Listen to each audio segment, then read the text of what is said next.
അപ്പോൾ ഇന്റലിജന്റ് ഗുരുവിന്റെ പുതിയൊരു വീഡിയോയിലേക്ക് എല്ലാവർക്കും സ്വാഗതം. അപ്പോൾ നമ്മുടെ ഇന്നത്തെ വീഡിയോ നമ്മൾ കറണ്ട് അഫയേഴ്സ് ഒക്കെ നോക്കിയിട്ട് കുറച്ചായി, നമ്മൾ അങ്ങനെ കാര്യമായിട്ട് നോക്കിയിട്ടില്ല. അപ്പോൾ നമ്മുടെ ഇന്നത്തെ കറണ്ട് അഫയേഴ്സ് എന്ന് പറയുന്നത് പ്രസിഡന്റ് വൈസ് പ്രസിഡന്റ്, അതായത് നമ്മുടെ 2022 നടന്ന പ്രസിഡന്റ് ഇലക്ഷനും വൈസ് പ്രസിഡന്റ് ഇലക്ഷനെ കുറിച്ചാണ് നമ്മളിവിടെ പറയാനായിട്ട് പോകുന്നത്. നമ്മൾ ദ്രൗപദി മുർമുവിനെ കുറിച്ച് ഒരു കുഞ്ഞു ക്ലാസ് മുമ്പേ ചെയ്തിട്ടുണ്ട്. അപ്പോൾ ഇതെന്തായാലും ഒരു ഡീറ്റെയിൽഡ് ക്ലാസ് ആണ്. ഡീറ്റെയിൽഡ് ക്ലാസ് ഒന്നും അങ്ങനെ ഒരുപാടില്ല, എന്നാൽ ഏറ്റവും ഇമ്പോർട്ടന്റ് പോയിന്റ്സ് മാത്രം ഉൾക്കൊള്ളിച്ചുള്ള ഒരു കുഞ്ഞു ക്ലാസ് ആണ്. അപ്പൊ നമുക്ക് എന്തായാലും ക്ലാസ്സിലേക്ക് പോകാം. അതിനു വേണ്ടി നമ്മുടെ ചാനൽ ആദ്യം എന്തെങ്കിലും സബ്സ്ക്രൈബ് ചെയ്യുക, മാക്സിമം സപ്പോർട്ട് ചെയ്യുക. തൊട്ടുള്ള ബെല്ലൈക്കൺ എനേബിൾ ചെയ്യുകയാണെങ്കിൽ ഞങ്ങളുടെ എല്ലാ വീഡിയോസും ഉടൻ തന്നെ നിങ്ങളുടെ ഫോണിൽ നോട്ടിഫിക്കേഷൻ കിട്ടുന്നതായിരിക്കും. നമുക്ക് എന്തായാലും ക്ലാസ്സിലേക്ക് പോകും.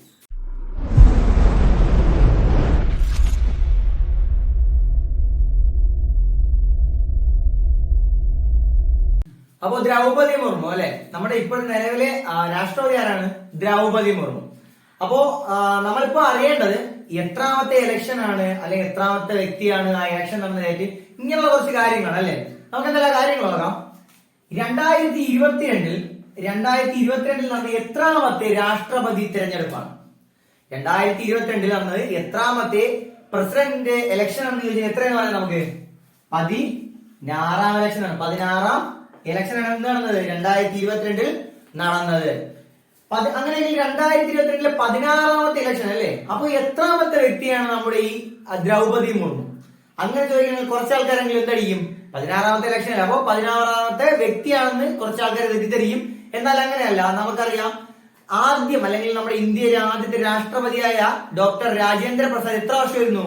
2 പ്രാവശ്യം, 2 ടൈം തുടർച്ചയായിരുന്നു അല്ലേ? അതായത് ആ ഒരു 51 മുതൽ 62 വരെ 61 വരെ 2 പ്രാവശ്യം ഉണ്ടായിരുന്നു. അപ്പോ അവിടെ 2 പ്രാവശ്യം വന്നപ്പോഴേക്കും ബാക്കി എത്രയേ ഉള്ളൂ? ബാക്കി ഒരു 14 പേരെ ആയിട്ടുള്ളൂ. അപ്പോ 16ാമത്തെ ഇലക്ഷനും 15ാമത്തെ വ്യക്തിയുമാണ് ആര്? ദ്രൗപദി മുർമു അല്ലെ? ദ്രൗപദി മുർമു ഇതൊരു ബേസ് ആണ്. ഇതിപ്പോ ദ്രൗപദി മുർമുവിനെ കുറിച്ച് നോക്കാം. ദ്രൗപദി മുർമു നമ്മൾ ഒരുപാട് കേട്ടൊരു പേരാണല്ലേ. ഈ ഒരു ഇലക്ഷൻ കഴിഞ്ഞ സമയത്ത് ഒരുപാട് തരംഗം സൃഷ്ടിച്ചൊരു പേരാണെന്ന് തോന്നുന്നു ദ്രൗപദി മുർമു. കാരണം ഈ ദ്രൗപദി മുർമു എന്ന് പറഞ്ഞാൽ ഇന്ത്യയിലെ 2ാമത്തെ വനിതാ രാഷ്ട്രപതിയാണ്. 2ാമത്തെ വനിതാ രാഷ്ട്രപതിയാണ് ആര്? ദ്രൗപദി മുർമു എന്ന് പറഞ്ഞത്. 2ാമത്തെ വനിതാ രാഷ്ട്രപതി ആര്? ദ്രൗപദി മുർമു. ഇവരുടെ മറ്റു പ്രത്യേകത എന്ന് പറയുന്നത്, ഇന്ത്യയിൽ ആദ്യമായി ആദിവാസി വർഗത്തിൽ നിന്ന് രാഷ്ട്രപതിയായ വ്യക്തി ആരെന്ന് വെച്ചാൽ ആര് തന്നെയാണ്? ദ്രൗപദി മുർമു തന്നെയാണ്. ഇവരുടെ പ്രത്യേകത ഒന്നാമത്തേതാണ്, ഇന്ത്യയിൽ ആദിവാസി വർഗത്തിൽ നിന്ന് രാഷ്ട്രപതിയായ ആദ്യത്തെ വനിത അല്ലെങ്കിൽ ആദ്യ വ്യക്തി ആരാണ്? ദ്രൗപദി മുർമു ആണ് അല്ലെ? അതാണ് ഒന്നാമത്തെ പ്രത്യേകത, നോട്ട് ചെയ്യുക. അത് 2ാമത്തെ പ്രത്യേകത നോക്കാം. 2ാമത്തെ പ്രത്യേകത എന്ന് പറഞ്ഞാൽ സ്വതന്ത്ര ഇന്ത്യയിൽ അല്ലെങ്കിൽ ഇന്ത്യക്ക് സ്വാതന്ത്ര്യം കിട്ടിയതിനു ശേഷം ജനിച്ച ആദ്യത്തെ ഇന്ത്യൻ പ്രസിഡന്റ് ആണ് ആര്? ദ്രൗപദി മുർമു. അപ്പൊ ഒന്ന് നോക്കാം. ആദ്യം പറഞ്ഞ പോയിന്റാണ് എന്തോന്ന്? ആദിവാസി വർഗത്തിൽ നിന്നുള്ള ആദ്യത്തെ രാഷ്ട്രപതിയാണ് ആര്? ദ്രൗപദി മുർമു. 2ാമത്തെ പോയിന്റ് നമ്മൾ പഠിച്ചു. ഇന്ത്യയിൽ അല്ലെങ്കിൽ സ്വതന്ത്ര ഇന്ത്യയിൽ സ്വാതന്ത്ര്യത്തിന് ശേഷം ജനിച്ച് രാഷ്ട്രപതി ആദ്യ വ്യക്തി ആരാണ്? ദ്രൗപദി മുർമു ആണല്ലേ? ദ്രൗപദി മുർമു ആണ്. അപ്പൊ ഓക്കെ, ക്ലിയർ ആയില്ലേ? 2ാമത്തെ പോയിന്റ് ക്ലിയർ ആയിട്ടുണ്ട്. അപ്പൊ 3ാമത്തെ പോയിന്റ് എന്ന് പറയുന്നത് ഏറ്റവും പ്രായം കുറഞ്ഞ, ഇന്ത്യയിൽ ഇതുവരെയുള്ള 15 പ്രസിഡന്റുമാരെ ഭരിച്ചിട്ടുള്ളതിൽ വെച്ച് തന്നെ ഏറ്റവും പ്രായം കുറഞ്ഞ വ്യക്തി ആരാണ്? ദ്രൗപദി മുർമു ആണ് കേട്ടോ. അപ്പൊ 3ാമത്തെ പോയിന്റ് ഓക്കെ ആയില്ലേ? അപ്പൊ ഒന്നാമത് എന്ത് പഠിച്ചു? ആദിവാസി വിഭാഗത്തിൽ നിന്നുള്ള ആദ്യത്തെ രാഷ്ട്രപതിയാണ് ദ്രൗപദി മുർമു. 2ാമത്തെ പോയിന്റ് നമ്മൾ എന്ത് പഠിച്ചു? സ്വതന്ത്ര ഇന്ത്യ അല്ലെങ്കിൽ ഇന്ത്യക്ക് സ്വാതന്ത്ര്യം കിട്ടിയതിനു ശേഷം ജനിച്ച് രാഷ്ട്രപതിയായ വ്യക്തിയാണ് ആര്? ദ്രൗപദി മുർമു. 3ാമത്തെ പോയിന്റ് പഠിച്ചു, ഏറ്റവും പ്രായം കുറഞ്ഞ രാഷ്ട്രപതിയാണ് ദ്രൗപദി മുർമു. ഇതിന് തൊട്ടു മുൻപുണ്ടായിരുന്നു ഏറ്റവും പ്രായം കുറഞ്ഞ പ്രസിഡന്റ് ആരായിരുന്നു? നീലം സഞ്ജീവ് റെഡ്ഡി ആയിരുന്നു. ഇപ്പൊ അത് മാറി ആരായി? ദ്രൗപദി മുർമു ആയല്ലേ? ഇവരുടെ വയസ്സുകൂടെ ഒന്ന് ഓർമ്മിച്ച് വെച്ചിരിക്കുക. കാരണം നമുക്ക് വേറൊരു ആവശ്യമുണ്ട്. ഈ വയസ്സ് 64 വയസ്സാണ് ആർക്കുള്ളത്? ദ്രൗപദി മുർമുനുള്ള 64 വയസ്സാണ് ദ്രൗപദി മുർമുവിന് ഉള്ളത്. ഓക്കെ, ഇത്രയുമാണ് ഒന്നുകൂടെ നോക്കാം. ഇനിയുണ്ട് ദ്രൗപദി മുർമു ജനിച്ച സ്ഥലം നമുക്ക് ആവശ്യമില്ല, നമുക്ക് സംസ്ഥാനമായാലും മതി. ദ്രൗപദി മുർമു ജനിച്ച സംസ്ഥാനം എന്ന് പറയാം നമുക്ക്? ഒഡീഷ എന്ന് പറയാം അല്ലെ? ഒഡീഷ എന്ന് പറയാം. അപ്പോ ദ്രൗപദി മുർമു നിലവിലെ രാഷ്ട്രപതി ദ്രൗപദി മുർമു ജനിച്ച സ്ഥലം ഏതെന്ന് അല്ലെങ്കിൽ ജനിച്ച സംസ്ഥാനം ഏതെന്ന് ചോദിച്ചാൽ ഏതാണ്? നമ്മുടെ ഒഡീഷയാണ്. ഒഡീഷയിലെ സ്ഥലമുണ്ട്, ബൈദോവാസി എന്ന് പറയുന്ന സ്ഥലത്താണ്. അപ്പൊ അതൊക്കെ ആവശ്യം നമുക്ക് ഒഡീഷ എന്ന് മാത്രം പഠിച്ചാൽ മതി. അപ്പൊ ദ്രൗപദി മുർമു ജനിച്ച സ്ഥലം ഒഡീഷ. എന്നാൽ ദ്രൗപദി മുർമു ഇതിനു മുൻപ്, രാഷ്ട്രപതി ആവുന്നതിന് മുൻപ് ഗവർണർ സ്ഥാനം വഹിച്ചിരുന്ന സംസ്ഥാനം. അപ്പൊ ദ്രൗപദി മുർമു രാഷ്ട്രപതി ആവുന്നതിന് മുൻപ് ഗവർണർ സ്ഥാനം വഹിച്ചിരുന്ന സംസ്ഥാനം ചോദിച്ചില്ലേ? നമുക്ക് എഴുതാം. നമുക്ക് ജാർഖണ്ഡ് നേടാണ്. ജാർഖണ്ഡ് ആണ് എന്തോന്ന്? ഇതിന് തൊട്ടും അല്ലെങ്കിൽ രാഷ്ട്രപതി ആവുന്നതിന് മുൻപ് നമ്മുടെ ദ്രൗപദി മുർമു ഭരണം അല്ലെങ്കിൽ ഗവർണർ സ്ഥാനം വഹിച്ചിരുന്ന സംസ്ഥാനമാണ് ഏത്? ജാർഖണ്ഡ്. അപ്പോ എന്തായാലും ജാർഖണ്ഡ് നമ്മൾ ഇത് പഠിക്കുമ്പോൾ നമ്മൾ ജാർഖണ്ഡിലെ നിലവിലത്തെ ഗവർണറോടൊന്ന് പഠിച്ചു വെച്ചിരിക്കുക. നിലവിലത്തെ ഗവർണർ ആരാണ്? ഒരു സിമ്പിൾ പേരാണ് രമേശ് ബയസ്. ഓക്കെ, അപ്പോ ദ്രൗപദി മുർമു രാഷ്ട്രപതി ആകുന്നതിന് മുൻപ് ഗവർണർ സ്ഥാനം വഹിക്കുന്ന സംസ്ഥാനം ചോദിച്ചാൽ നമുക്ക് ഏതെന്ന് എഴുതാം? ജാർഖണ്ഡ് എന്ന് എഴുതാം. എന്നാൽ നിലവിലെ ജാർഖണ്ഡ് ഗവർണർ ആണെന്ന് വെച്ചാൽ നമുക്ക് ആരെ പേര് എഴുതാം? നമുക്ക് രമേശ് ബയസ് എന്ന് എഴുതാം. രമേശ് ബയസ് അല്ലെ. അപ്പൊ ഇത്രയുമാണ് ഇവരുടെ പ്രത്യേകത. നമുക്ക് ഇനി ഇലക്ഷനിലോട്ട് പോവാം അല്ലെ. നമ്മൾ 2022 ഇലക്ഷൻ എന്നല്ലേ പറഞ്ഞുള്ളൂ. അപ്പൊ നമുക്ക് ഇനി എന്തൊക്കെ ആവശ്യമുണ്ട്? ഇലക്ഷൻ നടന്നത്, റിസൾട്ട് വന്നത്, സത്യപ്രതിജ്ഞ ചെയ്ത് അധികാരമേറ്റത് അല്ലെ. ഇത്രയും നമുക്ക് ആവശ്യമുണ്ട്. ഓക്കെ, നമുക്ക് ഇനി അങ്ങോട്ട് പോവാം. 16ാമത്തെ ഇലക്ഷൻ രാഷ്ട്രപതി 16ാമത്തെ രാഷ്ട്രപതി ഇലക്ഷൻ നടന്ന വർഷം മാസം തീയതി ചോദിച്ചാൽ നമുക്ക് എന്തെന്ന് എഴുതാം? 2022 ഓഗസ്റ്റ് 18ാം തീയതിയാണ്. 18ാം തീയതിയാണ്. സോറി, ഓഗസ്റ്റ് അല്ല, ജൂലൈ ആണ്. ജൂലൈ. ഓക്കെ, അപ്പോ 16ാമത്തെ രാഷ്ട്രപതി തെരഞ്ഞെടുപ്പ് നടന്ന വർഷം ചോദിക്കാൻ നമുക്ക് എന്ത് എഴുതാം? വർഷം മാസം തീയതി ചോദിക്കാൻ എങ്ങനെ എഴുതാം? 2022 ജൂലൈ മാസം 18ാം തീയതിയാണ് എന്ത് നടക്കുന്നത്? ഇന്ത്യയുടെ 16ാമത് രാഷ്ട്രപതി തെരഞ്ഞെടുപ്പ് നടക്കുന്നത്. അപ്പോ തെരഞ്ഞെടുപ്പ് നമ്മൾ പഠിച്ചു ജൂലൈ 18ാം തീയതി എന്നാണ്. അങ്ങനെയെങ്കിൽ ഇതിന്റെ റിസൾട്ട് വന്നത് എന്നായിരിക്കും? നമുക്കിപ്പോൾ എന്താ പറയാ, നമുക്കിവിടെ ഒരു സാധാരണ ഒരു ഗ്രാമപഞ്ചായത്ത് ഇലക്ഷൻ ആയപ്പോൾ നമുക്ക് അവിടെ കുറച്ച് ഡിലേ ആയിരുന്നു അല്ലേ. എന്നാൽ ഇതൊക്കെ എല്ലാം ഉടനെ സ്പോട്ടായിരുന്നു. അപ്പൊ അത് നോക്കാം. ഇതിന്റെ റിസൾട്ട് വന്നതെന്ന് ചോദിച്ചാൽ അതേ മാസം തന്നെയാണ്. അതേ മാസം തന്നെ 3 ദിവസം കഴിഞ്ഞ്, അതായത് 21ാം തീയതിയാണ് എന്ത് വരുന്നത്? രാഷ്ട്രപതി തെരഞ്ഞെടുപ്പിന്റെ ഫലം പ്രഖ്യാപിക്കുന്നത്. അപ്പോൾ തെരഞ്ഞെടുപ്പ് നമ്മൾ പഠിച്ചു 2022 ജൂലൈ 18ാം തീയതി ഇലക്ഷൻ നടക്കുകയും 2022 ജൂലൈ 21ാം തീയതി അതിന്റെ ഫലം പ്രഖ്യാപിക്കുകയും ചെയ്തു. ഈ ഫലം പ്രഖ്യാപിച്ചു കഴിഞ്ഞു. പിന്നെ സത്യപ്രതിജ്ഞ അല്ലെ, അതിന് 3ാമത്തായിട്ടാണെന്നോ സത്യപ്രതിജ്ഞ ചെയ്ത് സ്ഥാനമേൽക്കാം. അപ്പൊ അതോടെ പഠിക്കാം. അതും ഏത് മാസം തന്നെയാണ്? ജൂലൈ മാസം തന്നെയാണ്. ജൂലൈ മാസം തന്നെയാണ്. ദിവസം ചോദിച്ചാൽ 25ാം തീയതിയാണ്. അപ്പൊ ഈ 3 ഡേറ്റ് നമ്മളൊന്ന് നന്നായിട്ട് ഓർമ്മിച്ച് ചെയ്യുക. കാരണം ഒരു സ്റ്റേറ്റ്മെന്റ് പോലെ ചോദിക്കാം ഇതിൽ, അല്ലെങ്കിൽ ആ ഒരു ഇലക്ഷനുമായി ബന്ധപ്പെട്ട പ്രസ്താവനയിൽ അല്ലാത്തത് അല്ലെങ്കിൽ തെറ്റാണെങ്കിൽ ചോദിക്കാം. അപ്പൊ ഇതൊന്ന് പഠിച്ചു ചെയ്യാം. സിമ്പിൾ അല്ലേ. ജൂലൈ 18 എന്തോന്ന് ഇലക്ഷൻ നടന്നു, ജൂലൈ 21ാം തീയതി റിസൾട്ട് വന്നു, ജൂലൈ 25ാം തീയതി സത്യപ്രതിജ്ഞ ചെയ്ത് സ്ഥാനമേറ്റു. അപ്പൊ ഇത്രയും വേണ്ട എന്റെ ബേസ്. ഇനി അടുത്ത് പഠിക്കാനുള്ളതെന്ന് പറഞ്ഞാൽ നമുക്കറിയാം ഒരു രാഷ്ട്രപതി തെരഞ്ഞെടുപ്പിൽ നമുക്ക് വോട്ട് ചെയ്യാൻ പറ്റൂല. നമുക്ക് സാധാരണ ജനങ്ങൾക്ക് വോട്ട് ചെയ്യാൻ പറ്റൂല. അപ്പൊ അതിനായിട്ട് എന്തുണ്ട്? ഒരു ഇലക്ട്രൽ കോളേജ് ഉണ്ടല്ലേ, ഒരു ഇലക്ട്രൽ കോളേജ്. അപ്പൊ ഇതിനു മുൻപ് ചോദിച്ചിട്ടുള്ള ഒരു ക്വസ്റ്റ്യൻ ആണ്, ഇലക്ട്രൽ കോളേജിൽ അംഗമല്ലാത്തതാരെന്ന്. ഓക്കെ, അപ്പൊ ആദ്യം നമ്മൾ അംഗമല്ലാത്ത പഠിക്കുന്നതിനെ കിട്ടിയാൽ അംഗമുള്ള ആൾക്കാരെ പഠിച്ചു കഴിഞ്ഞാൽ നമുക്ക് സിമ്പിൾ ആയിട്ടിരിക്കും. അപ്പൊ നമുക്ക് നോക്കാം. എന്തായാലും രാഷ്ട്രപതി തെരഞ്ഞെടുപ്പിൽ തെരഞ്ഞെടുപ്പ് നടത്തുന്നതാണ്, അല്ലെങ്കിൽ ആ ഒരു തിരഞ്ഞെടുക്കുന്ന ആരാണ്? ഇലക്ട്രൽ കോളേജ് അല്ലേ. അപ്പോ ഈ ഒരു ഇലക്ട്രൽ കോളേജിലെ അംഗങ്ങളെ നമുക്ക് ആദ്യം പഠിക്കാം. അംഗങ്ങൾ എന്ന് പറയുന്നത് നോട്ട് നിങ്ങൾ എഴുതിക്കോണം, ഞാൻ ബോർഡിൽ എഴുതുന്നില്ല, എന്തായാലും നിങ്ങൾ എഴുതിക്കോണം. അംഗങ്ങൾ എന്ന് പറയുന്നത് നമ്മുടെ ലോക്സഭയുടെയും രാജ്യസഭയുടെയും നോമിനേറ്റ് ചെയ്ത അംഗങ്ങളല്ലാതെ തിരഞ്ഞെടുപ്പിലൂടെ വന്ന അംഗങ്ങൾ, അതായത് തിരഞ്ഞെടുക്കപ്പെട്ട അംഗങ്ങൾ എന്ന് പഠിച്ചാൽ മതി. കാരണം നമുക്ക് അറിയാം നമ്മുടെ സുരേഷ് ഗോപിയൊക്കെ എന്താണ് രാജ്യസഭ MP ആണല്ലേ. പക്ഷെ എന്നാൽ പുള്ളിക്കാരൻ എന്തില്ല, വോട്ടില്ല. കാരണം അതൊരു രാഷ്ട്രപതി നോമിനിയാണ്. അപ്പൊ അതുകൊണ്ട് പ്രത്യേകം പഠിക്കുക. ഇവിടെ ആർക്കില്ല വോട്ട്? നോമിനേറ്റഡ് അംഗങ്ങൾക്ക് വോട്ടില്ല. ഇവിടെ തിരഞ്ഞെടുക്കപ്പെട്ട അംഗങ്ങൾക്ക് മാത്രമേ എന്തുള്ളൂ? വോട്ടുള്ളൂ. അപ്പോ രാജ്യസഭയുടെയും ലോക്സഭയുടെയും തിരഞ്ഞെടുക്കപ്പെട്ട അംഗങ്ങൾ, പിന്നെന്താണ് കേരള നിയമസഭയിലെയും MLA മാർ, അല്ലെങ്കിൽ നിയമസഭാ അംഗങ്ങളാണ് MLA മാർ അല്ലെ. കേരളത്തിൽ എത്ര MLA മാർ നമുക്കറിയാം? 140 ആണ്. അപ്പൊ കേരളം നല്ല സംസ്ഥാന നിയമസഭകളിലെ അംഗങ്ങൾ, അതുപോലെ തന്നെ നമ്മുടെ നിയമസഭ ഉള്ള 3 കേന്ദ്ര പ്രദേശമുണ്ട്. എന്നാൽ അതിൽ 2 മാത്രമേ നിലവിലുള്ളൂ.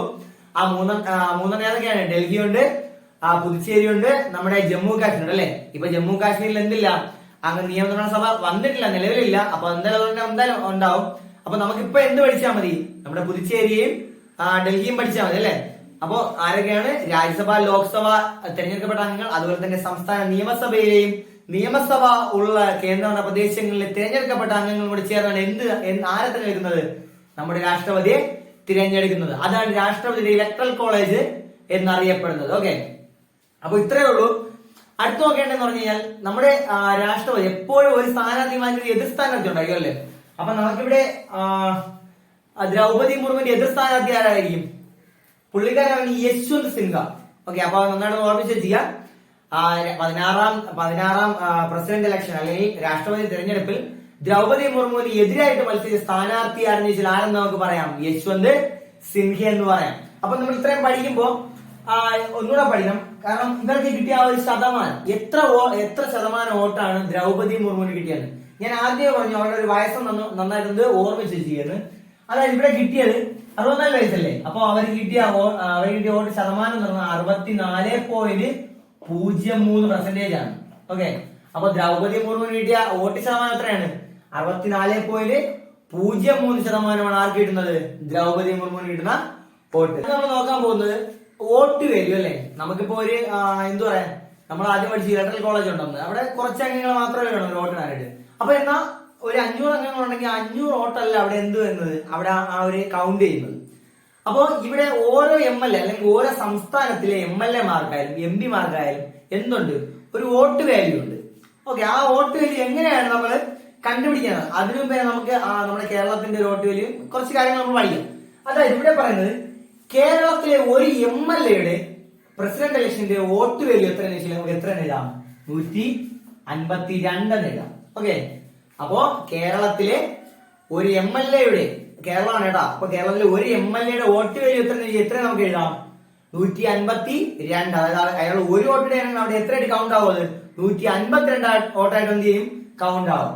ഓക്കെ, അതെങ്ങനെയാണ് വോട്ട് വാല്യൂ കണ്ടുപിടിക്കുന്നത് വെച്ച് കഴിഞ്ഞാൽ, അതായത് നമ്മുടെ സംസ്ഥാനത്തിലെ പോപ്പുലേഷൻ അല്ലേ, നമ്മുടെ ഒരു സംസ്ഥാനത്തിലെ ജനസംഖ്യയെ ആകെയുള്ള MLA, അപ്പൊ നമുക്ക് ജനസംഖ്യ ഡിവൈഡ് ബൈ MLA ഇൻറ്റു 1000.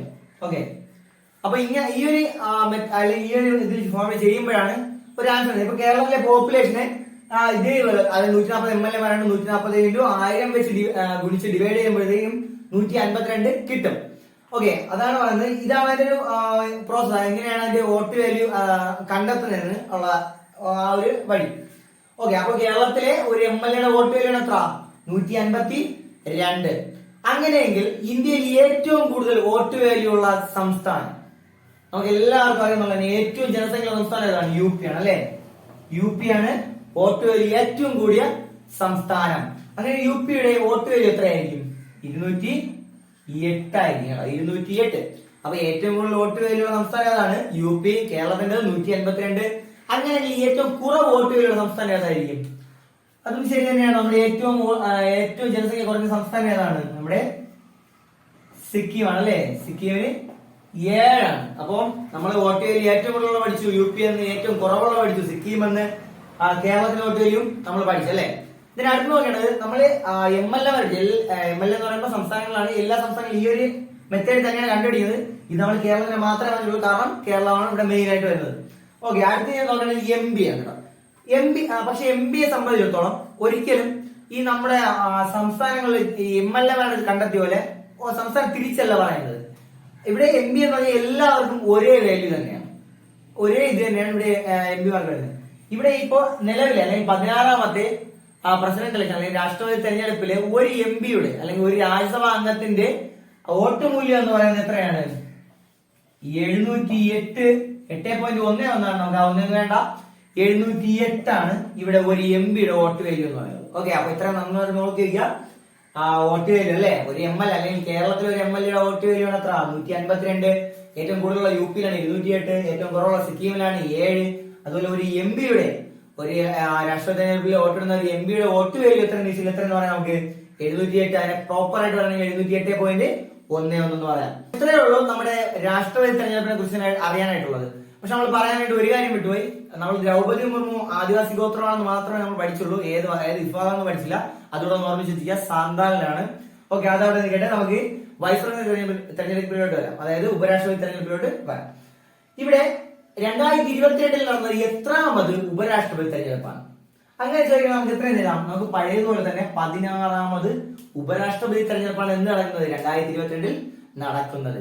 2022 16ാമത് ഉപരാഷ്ട്രപതി തെരഞ്ഞെടുപ്പിൽ വിജയി അല്ലെങ്കിൽ ആരാണ് ഉപരാഷ്ട്രപതി നിയമിക്കപ്പെട്ടത്? വ്യക്തിയുടെ പേരാണെന്ന് തോന്നുന്നത് ജഗ്ദീപ് ധൻഖർ. ഓക്കെ, അപ്പോ നിലവിലെ രാഷ്ട്രപതി ആരാണ്? ദ്രൗപദി മുർമു ഉപരാഷ്ട്രപതിയാണെങ്കിൽ ജഗ്ദീപ് ധൻഖർ ആണ്. അപ്പൊ 16ാമത്തെ ഉപരാഷ്ട്രപതി തെരഞ്ഞെടുപ്പിൽ വിജയിച്ചത് ആരാണ്? ജഗദീപ് ധൻഖർ ആണ് അല്ലെ, ജഗദീപ് ധൻഖർ. ഇവർക്കെതിരായിട്ട് മത്സരിച്ച സ്ഥാനാർത്ഥി അല്ലെങ്കിൽ ഈ പുള്ളിക്കാരനെതിരായിട്ട് മത്സരിച്ച സ്ഥാനാർത്ഥിയാണ് ആര്? അതോടെ ആദ്യം ജസ്റ്റ് ഓർമ്മിച്ചിരിക്കുക, മാർഗരറ്റ് ആൽവ. മാർഗരറ്റ് ആൽവ. അപ്പൊ ജഗദീപ് ധൻഖറിനെതിരെ മത്സരിച്ച സ്ഥാനാർത്ഥിയാണ് ആര്? Margaret Alva. ഓക്കെ, അതവിടെ. അപ്പോ 16ാമത്തെ തെരഞ്ഞെടുപ്പിൽ ജഗദീപ് ധൻഖർ ഉപരാഷ്ട്രപതിയായി സ്ഥാനമേറ്റു.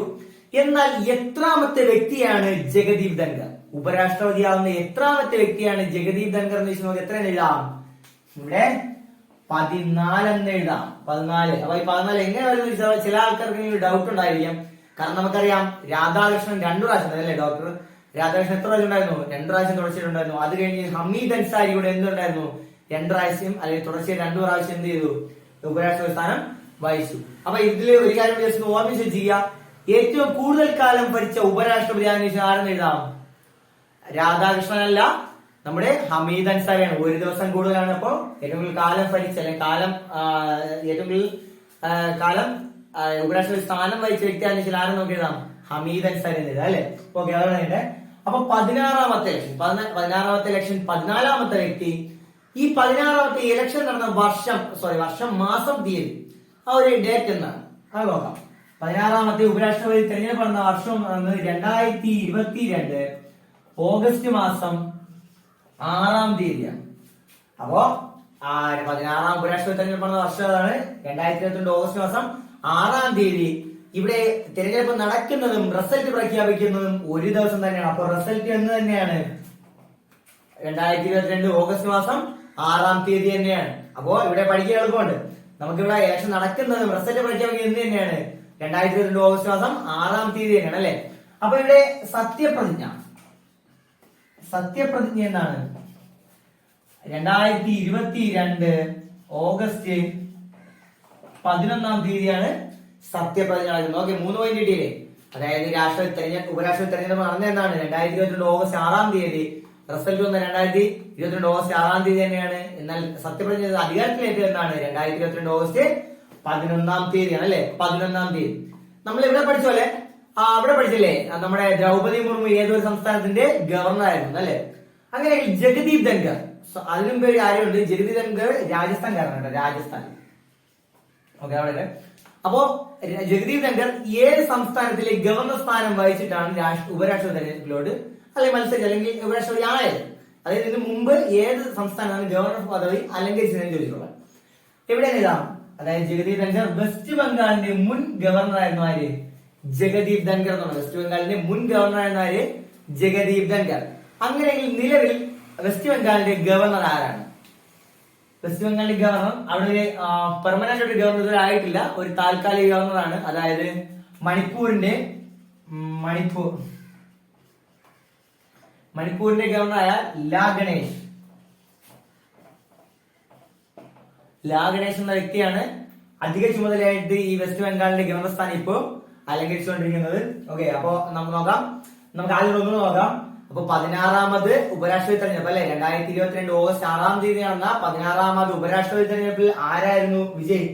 ജഗദീപ് ധൻഖർ അല്ലെ. ഇദ്ദേഹത്തിനെതിരെ മത്സരിച്ച വ്യക്തിയാണ് ആര്? മാർഗരറ്റ് ആൽവ. അപ്പൊ ജഗദീപ് ധൻഖർ ഏത് സംസ്ഥാനക്കാരനാണ്? രാജസ്ഥാൻകാരൻ. ഇദ്ദേഹം മുൻപ് ഏത് സംസ്ഥാന ഗവർണർ ആയിരുന്നു? വെസ്റ്റ് ബംഗാളിന്റെ. എന്നാൽ നിലവിൽ വെസ്റ്റ് ബംഗാളിന്റെ ഗവർണർ ആരാണ്? ലാ ഗണേഷ്. പുള്ളിക്കാരൻ ഏത് സംസ്ഥാനത്തിന്റെ ഗവർണറാണ്? അധിക ചുമതലയാണ് ഇന്ന് വെസ്റ്റ് ബംഗാൾ ഉള്ളത്. മണിപ്പൂരിന്റെ പെർമനന്റ് ആയിട്ടുള്ള ഒരു ഗവർണറാണ് ലാ ഗണേഷ് എന്ന് പറയുന്നത്. ഓക്കെ, അടുത്ത് നോക്കാം. അടുത്തിവിടെ പറയുന്നത് നമ്മൾ നേരത്തെ പഠിച്ചില്ലേ, തിരഞ്ഞെടുക്കുന്ന ആൾക്കാർ അല്ലെങ്കിൽ ഇലക്ട്രൽ കോളേജ് അല്ലെ.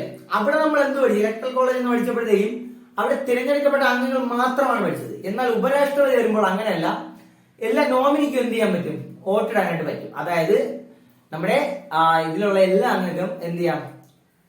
വോട്ട് രേഖപ്പെടുത്താനായിട്ടുണ്ട്. ഓക്കെ, അതവിടെ ഇവിടെ അറിഞ്ഞിരിക്കേണ്ടത് നിലവിൽ അല്ലെങ്കിൽ ഈ 16ാമത്തെ തെരഞ്ഞെടുപ്പിൽ ആകെ എത്ര വോട്ടാണ് അല്ലെങ്കിൽ ആകെ എത്ര പേർക്കാണ് വോട്ട് ഉണ്ടായിരുന്നത്, അല്ലെങ്കിൽ ഈ ഒരു ഇലക്ഷന് പങ്കെടുക്കാൻ എത്ര പേർക്കാണ് യോഗ്യത ഉണ്ടായിരുന്നത്? ഇവിടെ 780 വോട്ടാണ് ആകെ ഉണ്ടായിരുന്നത്. ഇപ്പൊ 16ാമത്തെ ഉപരാഷ്ട്രപതി തെരഞ്ഞെടുപ്പിൽ ആകെ വോട്ട് ചെയ്യാൻ അല്ലെങ്കിൽ ആകെ ഉണ്ടായിരുന്ന വോട്ടുകൾ എത്ര? 780. എന്നാൽ ഇവിടെ എത്ര ആൾക്കാരാണ് ഇവിടെ വോട്ട് ചെയ്തത്? 725 ആൾക്കാർ വോട്ട് ചെയ്തു അല്ലെ. അപ്പൊ 55 പേര് അതിൽ നിന്ന് മാറി നിന്നു, പിന്നിട്ട് നിന്നു. ഓക്കെ, അപ്പൊ 780 വോട്ടുണ്ടായിരുന്നില്ല. ആകെ എത്ര എണ്ണമാണ് അവിടെ വോട്ട് ചെയ്യപ്പെട്ടത്?